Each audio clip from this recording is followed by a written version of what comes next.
नमस्कार, स्वदेश न्यूज की खास पेशकश मध्यकाल में आपका बहुत स्वागत है। मैं हूं आपके साथ ऋषभ राय।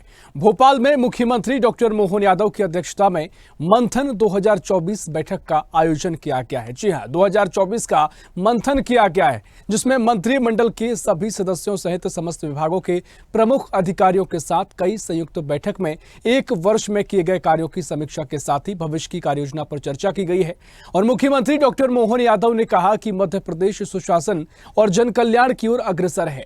विकसित भारत के लिए विकसित मध्य प्रदेश का संकल्प है। सुशासन सुनिश्चित करने के लिए सभी विभागों के समन्वय से विभिन्न योजनाओं को कैसे प्रभावी बनाया जाए और प्रदेश को प्रगति की नई ऊंचाइयों पर ले जाया जाए, इस पर विस्तार से मंथन किया गया है। और सीएम डॉक्टर मोहन यादव ने कहा कि रोजगार, स्वास्थ्य, शिक्षा, पोषण और जीवन स्तर में सुधार हमारी सरकार की सर्वोच्च प्राथमिकता है। हम उद्योग, पर्यटन, शिक्षा, चिकित्सा सहित विभिन्न क्षेत्रों में अभूतपूर्व प्रगति कर रहे हैं और इसके साथ साकार इसके सपनों को करेंगे। मुख्यमंत्री ने मंत्रियों सहित अधिकारियों के साथ विचार विमर्श करते हुए विकास कार्यों की समीक्षा की और आने वाले साल के लिए रोड मैप पर चर्चा की गई है। यानी 2024 पर तो मंथन किया ही गया है, साथ ही आने वाले साल के रोड मैप पर भी चर्चा की गई है। मुख्यमंत्री डॉक्टर मोहन यादव ने कहा कि हर गरीब को रोजगार देने के साथ ही उनके स्वास्थ्य, शिक्षा और पोषण पर ध्यान रखते हुए जीवन स्तर में सुधार लाना हमारी सरकार की सर्वोच्च प्राथमिकता है। सबसे पहली प्राथमिकता यही है। सीएम ने मंत्रियों से कहा कि प्रधानमंत्री नरेंद्र मोदी के दिशा निर्देश के अनुसार इस लक्ष्य को समय सीमा में प्राप्त करने के लिए युवा शक्ति, गरीब कल्याण, नारी सशक्तिकरण, किसान कल्याण पर केंद्रित गतिविधियों का संचालन विभिन्न विभागों के समन्वय से करने के उद्देश्य से मिशन मोड में कार्य किया जाए। मुख्यमंत्री डॉक्टर मोहन यादव ने कहा कि प्रदेश का बजट दोगुना करने की दिशा में तेजी से काम किया जा रहा है। यानी प्रदेश का जो बजट है उसे दोगुना करने के अब सरकार के प्रयास हैं, जिससे प्रदेश में नए आयाम स्थापित किए जा सके। एक वर्ष के दौरान मध्य प्रदेश में विकास को नई गति मिली है और हमें आगे बढ़ाने के लिए लगातार प्रयास कर रहे हैं। इस दिशा में और भी हम आगे बढ़ रहे हैं। प्रदेश में सुशासन और जन कल्याण के भाव से हम काम कर रहे हैं। यानी सुशासन और जन कल्याण हमारा मुख्य उद्देश्य है। इसी को लेकर काम किया जा रहा है और प्रदेश को लगातार आगे बढ़ाना ही हमारा लक्ष्य है। हम इसी पर चर्चा करेंगे। क्या कुछ मंथन हुआ है, क्या कुछ सरकार का रोड मैप है, क्या कुछ विपक्ष के सवाल हैं। पहले मुख्यमंत्री ने क्या कुछ कहा है वो आपको सुनवा देते हैं। विकसित भारत में खास करके फ्रंटियर टेक्नोलॉजी में हमने इसमें विचार करा कि ये कैसे हम हासिल कर सकते हैं। स्वच्छता, पुराने इलेक्ट्रॉनिक्स वेस्ट क्या उपयोग हो सकता है रिसाइकिल करने के संबंध में। कई अच्छे राज्यों के मॉडल पे भी हमने ला करके बात की है। जैसे हमारे राज्य के अलावा कई मॉडल हैं जो इसमें काम कर रहे हैं, उनके भी प्लान दिखाए हैं। कुल मिलाकर के एक एक करके सुशासन के लिए सभी प्रकार की योजनाओं में कैसे हमारे विभाग सब काम करें और मध्य प्रदेश को आगे से आगे ले जाए। मैं मान के चलता हूँ कि विस्तार से दिन भर आज जो मंथन हुआ है उसका लाभ हमारे अपने सभी माननीय मंत्रीगणों के साथ मध्य प्रदेश के स्तर पर ये अपनी सरकार के माध्यम से नीचे तक पहुंचे, इसी उद्देश्य के साथ ही मंथन किया था। और ये आखिरी नहीं है, इसका ये शुरुआत है। और अब इसके बाद हमने कहा कि हमारे सारे माननीय मंत्रीगण अपने अपने विभागों की समीक्षा के आधार पर भविष्य के बजट के साथ जोड़ते हुए इन सारे सुधारात्मक कामों पे कैसे आगे बढ़े उसकी हमने विस्तार से।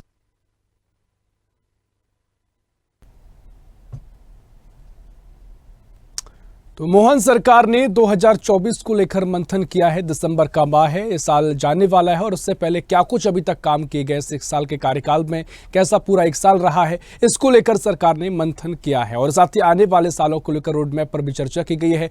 अधिकारी शामिल रहे हैं, उनको बार बार याद दिलाया जाता है, उनको बताया जाता है कि जो दिशा निर्देशन को और भी सख्ती से पालन किया जाए, जो भी जिम्मेदारी अधिकारियों की उसको जिम्मेदारी से निभाया जाए। ये तमाम विषयों पर चर्चा की गई है। इसी पर हम चर्चा करेंगे। मेहमान हमारे साथ जुड़ गए हैं। भारतीय जनता पार्टी से प्रवक्ता हैं प्रियंका दुबे। प्रियंका जी, बहुत स्वागत है आपका स्वदेश न्यूज में। और कांग्रेस से प्रवक्ता है राम पांडे जी। राम पांडे जी, बहुत स्वागत है आपको स्वदेश न्यूज में। चर्चा की शुरुआत करेंगे। राम पांडे जी, पहले मैं आप ही के पास आऊंगा।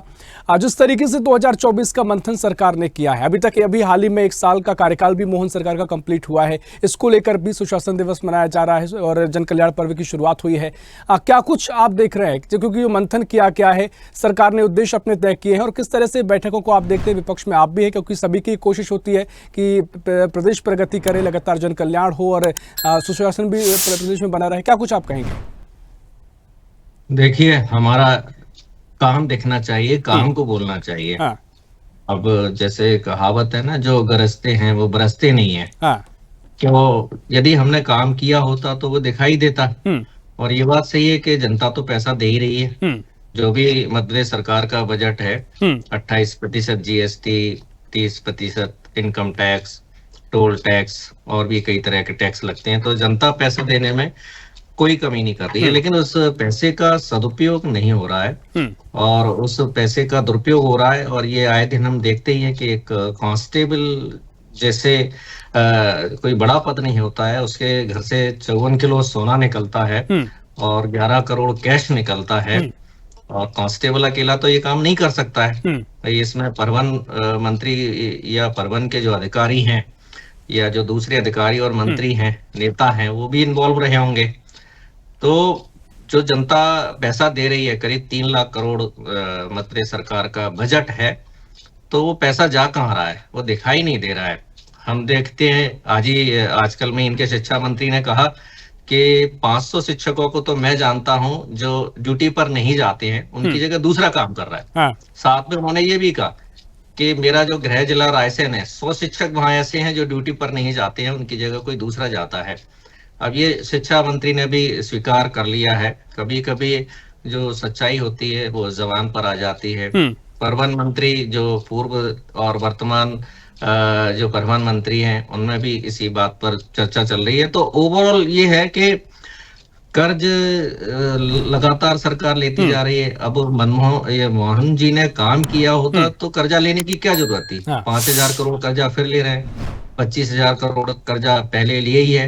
एवरेज 100-125 करोड़ कर्जा प्रतिदिन लिया जा रहा है और ये हर दिन लगभग इन्वेस्टर मीट करते हैं, सबमिट करते हैं और ये कहते हैं कि हम बजट डबल करेंगे। तो बजट डबल तो तब होगा ना जब यहाँ इन्वेस्टर्स आएंगे, इन्वेस्टर्स को ऐसा मौका मिलेगा। अब ये कल की घटना है इंदौर की। अब एक जोमेटो वाला कर्मचारी जा रहा था और क्रिसमस डे पर 25 दिसंबर को उसने सांता क्लॉज के कपड़े पहने हुए थे, तो उसी की पिटाई कर दी। तो जब ऐसा वातावरण मध्य प्रदेश में आए दिन रहेगा क्राइम वाला, और क्राइम की घटनाएं तो हम देख ही रहे हैं, दतिया जैसी जगह में तो सही काम कर ले रहे। सवाल मैं कहूंगा क्योंकि ठीक है आप विपक्ष में हैं, निश्चित तौर पर आपकी एक तस्वीर होती है, देखने का एक नजरिया आपका होता है, तमाम आप जो कमियां हैं, जो मुद्दों को आप ध्यान देते हैं। लेकिन निवेश को लेकर भी जो कार्यक्रम हुए, देखिए आपने कहा कि निवेशक आएंगे तभी तस्वीर बदलेगी, लेकिन क्या तस्वीर पहले की तुलना में बदली है? अब जो निवेशकों को लेकर जो रीजनल इंडस्ट्री कॉन्क्लेव का जो पूरा कॉन्सेप्ट है, कहीं ना कहीं जो स्थानीय स्तर के जो उद्योगपति हैं, जो अलग अलग प्रदेश के हिस्सों से भी आए हैं और दुनिया भर से भी निवेश आया है, क्या इसको लेकर कुछ विपक्ष की एक सकारात्मक प्रतिक्रिया देखने को मिलेगी या फिर इसमें भी आपको कोई कमी नजर आती है? देखिए, कहीं भी निवेश आएगा, मैं या आप कहीं भी निवेश करने जाएंगे तो जहां करप्शन होगा तो हम निवेश करने से बचेंगे, जहां क्राइम होगा वहां हम निवेश करने से बचेंगे, जहां आए दिन झगड़े होने की संभावना हो वहां हम निवेश करने से बचेंगे, जहां हफ्ता वसूली हो वहां हम निवेश करने से बचेंगे। तो मध्य प्रदेश में जो निवेश करने वाले लोग हैं वो नहीं आ रहे हैं। बहुत ही कोई बड़ी बात होगी, मजबूरी होगी कि उनको फ्री में जमीन दे दी गई या कुछ अन्य सुविधाएं अलग से दे दी गई तो शायद ही कोई आ जाए। निवेश की बातें हो रही हैं, निवेश यदि आता होता तो हमें कर्जा नहीं लेना पड़ता, जो हम बार बार कर्जा ले रहे हैं और मध्य प्रदेश को कर्ज में जो डुबो रहे हैं, उसका कारण यही है कि निवेश नहीं आ रहा है। निवेश आता होता तो कर्जा नहीं ले रहे होते। ठीक है, प्रियंका दुबे जी, मैं आपके पास आऊंगा। पूरे धैर्यपूर्वक आपने राम पांडे जी की बातों को सुना। पहली प्रतिक्रिया मैं इस पर चाहूंगा कि 2024 पर मंथन किया गया है, क्या कुछ मंथन हुआ है और अगला रोड मैप क्या है?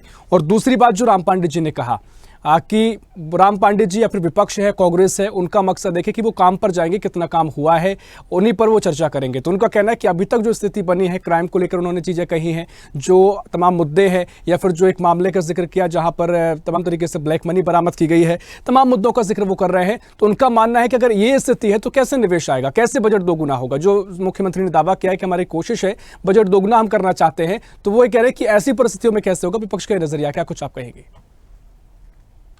नमस्कार। विपक्ष का जो धर्म है कि सत्ता पक्ष के ऊपर निगरानी बनाए रखना और अपनी आवाज को बुलंद कि उस मुद्दों को उठाए रखना, इसके लिए मैं राम पांडे जी और विपक्ष का भी आभार व्यक्त करती हूँ कि साल भर से उन्होंने बिल्कुल चौकन्नी नजर रखी हुई है सरकार के ऊपर। परंतु जो सकारात्मकता से जो विषय सामने आते हैं, जिसमें केन बेतवा लिंक की अगर हम बात करते हैं, उत्तर प्रदेश के साथ काफी समय पुराना जो जल विवाद है जिसको हल करके इनको स्थापित किया गया, जिससे कई जिले जो है वो सिंचित होंगे। और डेफिनेटली जो हमारी मध्य प्रदेश है जिसकी रीढ़ कृषि मानी जाती है, कृषि मतलब मैं नहीं तो पुराने लोगों ने भी कहा है कि रहीमन पानी राखिए बिन पानी सब सून, पानी गए न उभरे मोती मानस चून। तो चाहे काली सिंध पार्वती परियोजना हो या फिर हम केन बेतवा लिंक की बात करते हैं, ये बहुत बड़े विषय हैं जो मध्य प्रदेश के लिए सकारात्मक पक्ष लाते हैं, जिससे बुंदेलखंड का भी विकास होगा। और जब काली सिंध परियोजना के माध्यम से भी अलग अलग 11 जिले से लेकर 15 जिले की करीबन में पेयजल पानी के साथ ही साथ सिंचाई के रकबा भी बढ़ेगा। अब कहा जाए तो नॉर्मल एक सिंचाई होना और एक बाद में उसके बाद में नहरों के माध्यम से जन जन तक वो पानी पहुंच पाना अपने आप में एक उपलब्धि रखता है। इससे मेरे ख्याल से राम भाई भी सहमत होंगे कि ये बहुत पुराना जल विवाद था उत्तर प्रदेश और राजस्थान के साथ में मध्य प्रदेश का, जो हल हुआ है। और ये हम दोनों मतलब पक्ष के, सत्ता पक्ष या विपक्ष दोनों के लिए हर्ष का विषय है।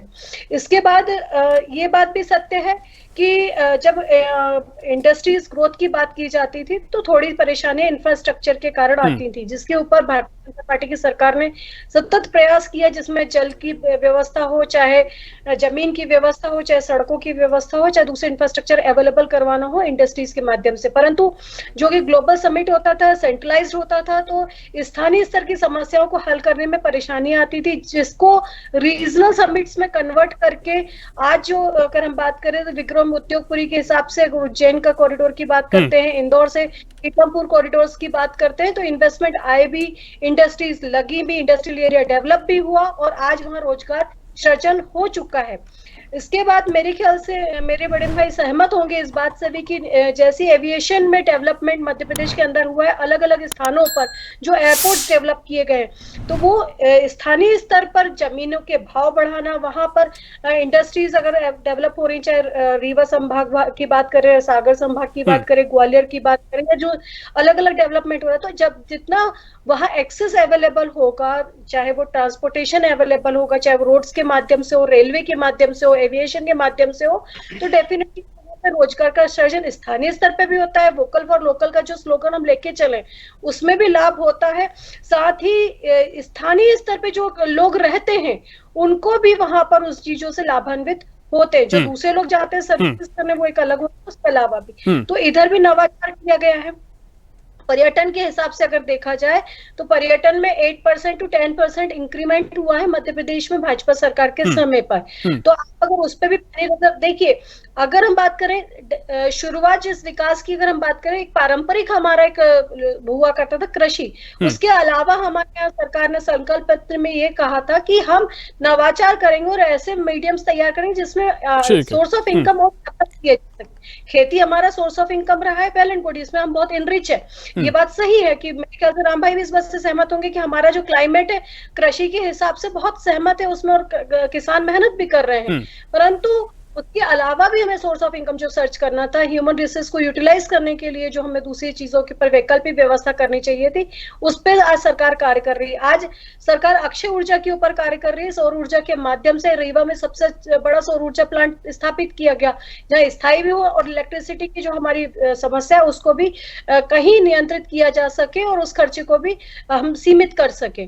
तो भारतीय जनता पार्टी की सरकार जो सर्वस्पर्शी समावेशी सरकार है, पारदर्शिता की अगर बात करें तो आज ये जो कार्रवाइयां हो रही हैं, ये उसका सबसे बड़ा प्रमाण है कि सरकार मुस्तैदी से जीरो टॉलरेंस पे कार्य करती है, चाहे वो कोई मंत्री हो संतरी हो। मैं तो राम भाई से भी आह्वान करूंगी, अगर इनके पास साक्ष्य अवेलेबल है तो इनको पटल के ऊपर रखने चाहिए, सामने लाने चाहिए, जनता के सामने रखने चाहिए और कार्रवाइयां करवानी चाहिए। फिर चाहे वो मंत्री चाहे वो संतरी होकर सरकार किसी के साथ में भी वैमनस्यता नहीं रखती, अगर जो है सो है उसके ऊपर लाइए और उस पटल पे रखिए। ठीक है, देखिए महत्वपूर्ण बातें अभी तक आपने कही राम पांडे जी, मैं आपके पास आता हूँ। आपने पूरी बात को सुना, अब जो आरोप आपने लगाया या फिर जो आपके तर्क हैं, जो आपके बिंदु हैं जिनके बारे में आप सोचते हैं प्रदेश को लेकर, इस बात से जो बातें प्रियंका जी ने कही हैं, जो तमाम तरीके से काम किए जा रहे हैं, जो पार्वती काली सिंध चंबल लिंक परियोजना हो या फिर केन बेतवा लिंक परियोजना हो, इनकी सौगात अभी दी गई है। और निवेश को लेकर जो चाहे रेलवे को बढ़ाया गया हो या फिर एयरपोर्ट्स की सुविधा दी गई हो, तमाम तरीके से जो काम किए गए हैं, इस बात से तो ये तस्वीर मुझे तक अभी जो साफ होती है तस्वीर हम तो देखते हैं, आरोप लगाते हैं कि सिर्फ वही बातें नहीं है, सिर्फ वही माहौल नहीं है कि आप क्राइम की बात कर रहे हैं तमाम तरीके से। और अगर पूरी तस्वीर को आप देखेंगे तो सरकार भी तमाम चीजें कर रही है, कुछ चीजें हैं तो उन पर आप आरोप लगाते हैं, उन पर काम करने की बात भी सरकार कहती है, लेकिन कहीं ना कहीं ये क्या विपक्ष स्वीकार करेगा, तस्वीर जो बदलनी चाहिए वो बदल रही है, उस दिशा में सकारात्मक रूप से सरकार काम कर रही है। क्योंकि हम सार्थक चर्चा के उसको ले जाते हैं, क्या कुछ आप कहेंगे राम पांडे जी? देखिए, जो मोहन सरकार है वो सकारात्मक रूप से बातें कर रही है, काम नहीं कर रही है। जैसे हमने बीजेपी प्रवक्ता को सुना, केन बेतवा लिंक कितनी कंप्लीट हो गई, कितनी किलोमीटर कंप्लीट हो गई। 6 साल अटल जी ने बोला था उसके बारे में, 11 साल से मोदी जी बोल रहे हैं। क्या शिलान्यास करने से योजना कंप्लीट हो जाती है? ऐसी परियोजनाओं के लिए पैसा लगता है और हम कर्ज पर कर्ज लिए जा रहे हैं। क्या योजना कंप्लीट होगी आपको लगता है? मेट्रो ट्रेन की जो शुरुआत है कमलनाथ सरकार में हुई थी और शिवराज जी ने उसका उद्घाटन कर दिया था 1 साल पहले। उस मेट्रो ट्रेन तक को तो नहीं चला पा रहे हैं जो कंप्लीट हो चुकी है कुछ किलोमीटर तक की, क्योंकि सरकार पर पैसा नहीं है। पूरा पैसा भ्रष्टाचार के माध्यम से जा रहा है। हाँ। इन्होंने कहा कि भ्रष्टाचारियों के नाम बताइए। अरे नाम तो आपके पास है ना, डायरी मिली हुई है सौरभ शर्मा के पास, जिसके पास 54 किलो सोना मिला है। उस डायरी में सबके नाम लिखे हुए हैं, कौन कौन किस किस को वो पैसा देता था। तो उस डायरी को सार्वजनिक किया जाए ना, सौरभ शर्मा की कॉल डिटेल को सार्वजनिक किया जाए। 2 चीजें सार्वजनिक हो जाएंगी, भारतीय जनता पार्टी के कई नेता और मंत्रियों के नाम आ जाएंगे। उस डायरी को क्यों नहीं सामने लाया जा रहा है? फिर इन्होंने कहा इंडस्ट्रियल की बात की। भाई हमने तो इन्वेस्टर मीट नहीं की थी, उसके बाद भी पीथमपुर डेवलप कर दिया, उसके बाद भी मंडीदीप डेवलप कर दिया, उसके बाद भी मालनपुर डेवलप कर दिया, बगरौदा डेवलप कर दिया, बामो डेवलप कर दिया। एक इंडस्ट्रियल एरिया का नाम नहीं बता सकते हैं। ये बस घोषणा करते हैं कि हम बिलहुआ को इंडस्ट्रियल एरिया बनाएंगे, हम मोहना को इंडस्ट्रियल एरिया बनाएंगे। चूंकि मैं ग्वालियर चंबल संभाग से हूं, ये बिलहुआ और मोहना दोनों उसी क्षेत्र में आता है। ना तो मोहना में इंडस्ट्रियल एरिया बनाने की शुरुआत हुई है और ना बिलहुआ में इंडस्ट्रियल एरिया बनाने की शुरुआत हुई है। तो लेकिन जब मैंने कहा ना कि हमारा काम बोलना चाहिए, मनमोहन सिंह जी कभी नहीं कहते थे कि मैंने ये कर दिया वो कर दिया। ठीक है, उनको मनमोहन सिंह जी को श्रद्धांजलि अर्पित करता हूं मैं, उनका देहांत हो गया है। उन्होंने 10% तक जीडीपी पहुंचा दी थी, लेकिन उन्होंने कोई बड़ी बड़ी बातें नहीं की थी। उन्होंने उदारीकरण वैश्वीकरण के माध्यम से देश की आर्थिक स्थिति सुधार दी थी, लेकिन वो बातें नहीं करते थे, वो केवल काम करते थे। ठीक है राम पांडे जी, ठीक है। मेरा वो सवाल आपसे था कि सिर्फ एक तस्वीर होना चाहिए। ठीक है, आप सिर्फ एक तस्वीर को आप कह रहे हैं कि सिर्फ बातें की जा रही। मेरा सवाल है, तमाम जो काम भी किए जा रहे हैं, क्या विपक्ष को उनको नहीं देखना चाहिए? चर्चा के तौर पर वैसे तो आप नहीं मानते हैं, लेकिन क्या उनको नहीं देखना चाहिए? अगर आप कह रहे हैं कि बातें हो रही, सिर्फ एक तस्वीर को पूरे प्रदेश पे लागू करने की बात क्यों? क्या सिर्फ बातें ही हो रही हैं, सिर्फ क्राइम ही हो रहे हैं? तमाम जो और भी चीजें हैं उस पर ध्यान देने की भी तो आवश्यकता है ना। सिर्फ चर्चा के तौर पर अगर 2 साथी बैठे हुए बीजे, उनका तर्क है क्योंकि जनता इस बात को समझती है, जनता के नजरिए से भी आप सोचेंगे तो दोनों तस्वीरें हैं। देखिए, काम ऊँट के मुंह में जीरे के समान काम हुआ है तो वो काम नहीं माना जाता है। जनता 3 लाख करोड़ रुपया आपको टैक्स दे रही है, उसमें से यदि आपने 300 करोड़ का काम कर दिया तो वो काम नहीं होता है। आपको जो जनता पैसा दे रही है, 28% जीएसटी दे रही है, 3 लाख करोड़ रुपया जो आपके पास पहुंच रहा है, उस 3 लाख करोड़ का हिसाब दीजिए। अभी कहा सोलर पैनल, अरे जब बिजली के सोलर पैनल और आप ये अच्छे ऊर्जा बढ़ा रहे हैं तो फिर बिजली सस्ती क्यों नहीं हो रही है? बिजली तो लगातार महंगी होती जा रही है और बिजली के फॉल्ट भी बढ़ते जा रहे हैं। बिजली कटौती, अखबार में पढ़ो, आज इस क्षेत्र में बिजली नहीं रहेगी, आज उस जिले में बिजली नहीं रहेगी, अब बिजली की दर ये रहेंगी, अब बिजली की दर वो रहेगी। तो काम जो बजट है उसके अनुसार दिखना चाहिए। बाकी तो ये है कि अब भ्रष्टाचार के माध्यम से, ठीक है, आपने तमाम तरीके दिए। जहां तक बात बिजली की है तो मैं भी भोपाल में या फिर तमाम और भी क्षेत्रों में मुझे बहुत कम समस्या बिजली की नजर आती है। महंगाई का अलग विषय हो सकता है। प्रियंका जी मैं आपके पास आ रहा हूँ। अब तमाम बातें राम पांडे जी ने कही, अभी तक की जो चर्चा हुई है उनका जो सारांश अभी तक मेरे को नजर आया, वो कह रहे हैं कि सिर्फ बातें सरकार की हो रही हैं और जिस तरीके से काम होना चाहिए वो काम नहीं हो रहा है, और जो काम किया गया है वो ऊंट के मुंह में जीरे के समान है। इस पर थोड़ी आप बताइए, स्पष्ट कीजिए।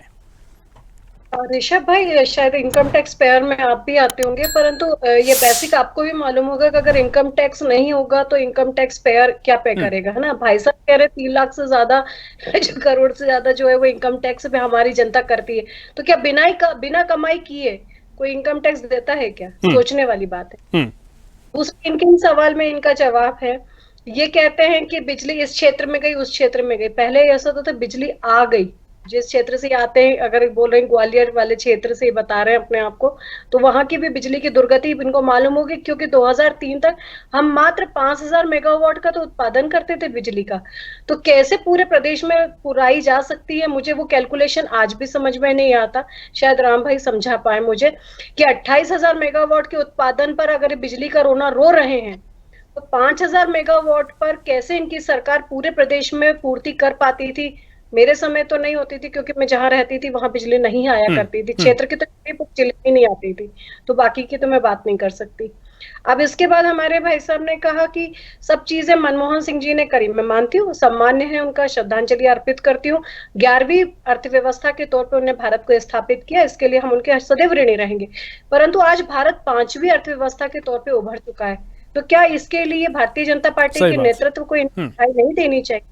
जब हम 11वीं पे अपनी पीठ थपथपा सकते हैं, तो दूसरे की पीठ को 5वीं अर्थव्यवस्था बनाने के लिए भी थपथपाना चाहिए और उसके लिए उनको श्रेय देना चाहिए। अब इन्होंने कहा इंडस्ट्रियल ग्रोथ को लेकर के ये बात कर रहे थे, हमने ऐसा किया, हमने वैसा किया। आप खुद आंकड़ा उठा के देखिए, जब आपकी सरकार थी, जब इंडस्ट्रियल ग्रोथ माइनस में थी, माइनस में, प्लस की तो बात छोड़िए, आज 29% की ग्रोथ इंडस्ट्रियल ग्रोथ हुई है। वो इंफ्रास्ट्रक्चर को डेवलप करने के बाद ये सब चीजें संभव हो पाई है। उनको प्लग एंड प्ले की स्थिति अगर हमने बना करके दी है, तब उस स्ट्रक्चर के ऊपर इंडस्ट्रीज काम कर रहे हैं। और ये मैं नहीं कह रही हूँ, आप शामिक बसु जी का स्टेटमेंट उठा करके देख लीजिए, जो विक्रम उद्योगपुरी को लेकर के खुद ने दिया है, जो मैं नहीं दे रही हूँ, एक उद्योगपति दे रहे हैं ये स्टेटमेंट। ये मात्र 8 सप्ताह के अंदर उनको पूरा लैंड अवेलेबल करवाया गया और 3 वीक के अंदर जो ग्रीन प्लांट उनको चाहिए। ठीक है प्रियंका जी, कम शब्दों में, समय कम बचा हुआ है। भारतीय जनता पार्टी की जो सरकार है, वो सरल प्रक्रियाओं को सरल करके लोगों को उनके माध्यम से रोजगार भी उपलब्ध करवा रही है, महिलाओं को कैटेगराइज वाइज भी करके अवेलेबल करवा रही है।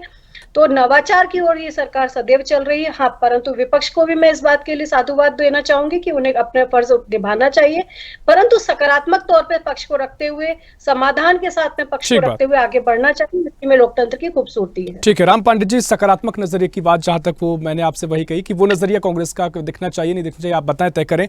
लेकिन पूर्व प्रधानमंत्री मनमोहन सिंह जी हमारे बीच नहीं है। स्वदेश न्यूज़ को श्रद्धांजलि अर्पित करता है, लेकिन जो बातें उन्होंने कही कि 11वीं अर्थव्यवस्था लाए, देश उनके लिए ऋणी रहेगा, लेकिन आज हम 5वीं दुनिया की सबसे बड़ी अर्थव्यवस्था है, जो आपने सुना, तो क्या इसके लिए भी आप ये मानेंगे भी तो कहीं प्रयास किए गए होंगे, जमीन पे कुछ बदला होगा?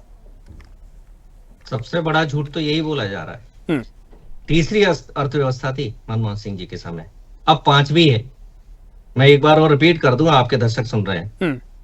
मनमोहन सिंह जी के समय तीसरी अर्थव्यवस्था थी, जो अब हम 5वें पर पहुंच गए हैं। उस समय देश पर 55 लाख करोड़ कर्जा था 70 सालों का। कम शब्दों में राम पांडे जी, आज 255 लाख करोड़ कर्जा है। मतलब हर आदमी को देखा जाए तो गिरवी रख दिया है।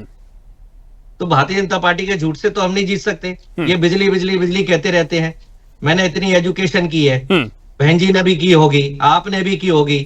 क्या हमने सबने मोमबत्ती में पढ़ाई की है क्या? लालटेन में पढ़ाई की है क्या? मेरे घर में तो आती थी, आपके घर में नहीं आती होगी। और सारे प्लांट, एक प्लांट आपने नहीं बनाया।